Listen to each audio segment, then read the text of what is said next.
Hello বন্ধুরা, তো আজকে আমরা মিষ্টি খাওয়ার জন্য আছি গজনীপুরে। 9,000 পেয়েছি ফেসবুক থেকে, তার জন্য তো ফেসবুক থেকে 9,000 পেয়েছি, তার জন্য আমরা যাচ্ছি মিষ্টি খাওয়ার জন্য। 3 জনে যাচ্ছি, যে বুলেটে যাচ্ছি দেখতে পাচ্ছ। গজনীপুর রাস্তা আছে, বুলেটের লোকটা দেখো কত সুন্দর লাগছে। তো এই যে আমরা পৌঁছে গেছি দেখতে পাচ্ছ মিষ্টি খাওয়ার জন্য। এই যে আমাদেরকে ভোগাচ্ছি মিষ্টি খাওয়ানোর জন্য, আর এই যে সাবেকেও ডাকছি চল মিষ্টি খাইছি। তো দেখছি আমরা কোন মিষ্টিগুলো খাবো। এই যে মিষ্টি দেখো, এই কম মিষ্টি আছে এখানে, নাই পানির বোতল নিয়েছে একটা মিষ্টি খাওয়ার জন্য। আর এই যে দেখো মিশু তো চলে এসেছে কোথায় থেকে। তো মিশু তো লজ্জা পাচ্ছে এখন ভিডিও বানাতে পাবলিক। আমানত মিষ্টি খাওয়া খাই পালিয়েছে টাকা দিয়ে, আবার সাবেকে ফাঁসিছে দেখো। কাটা দি দাও, টেনশন কেমন রাখো।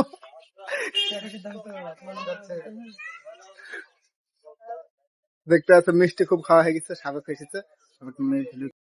সাবেক মুখটা শুকিয়ে গেছে, টাকা দিতে যে 150 টাকা বিল। তো 150 টাকা বিল দিয়ে এখন আমরা হচ্ছে বাড়ি যাচ্ছি। তোমরা দেখতে পাচ্ছ গাড়ি নিয়ে বাড়ি যাচ্ছে। কোন মাঠে ঢুকে দিয়েছে আমার না, আমরা রাস্তা ঠিক পাচ্ছি না। কোন মাঠে ঢুকে দিয়েছে, আমরা রাস্তা ঠিক পাচ্ছি না। মাঠে ঢুকে দিয়েছে আমার সাহায্য, আমরা রাস্তা ঠিক পাচ্ছি না। রাস্তা চিনা কিন্তু রাস্তাটা চিন্তা চিনি বললো, আমরা কিন্তু রাস্তা চিনে আমার চিনে না। আমাদেরকে হাবি দেওয়ার ধান্দা করছি। এসছি আমরা কোনো এখন আমের সিজন না, আমের সিজন হলে আম পেড়ে খায় ভালো লাগে। এখন এই সিজনে আমরা মৌসুমে বিদেশে বাড়ি এসেছি, এমন মৌসুমে যে আমও খাইতে পাবো না, এমন হাঁকবো কানতে কানতে বাড়ি যাবো আমরা।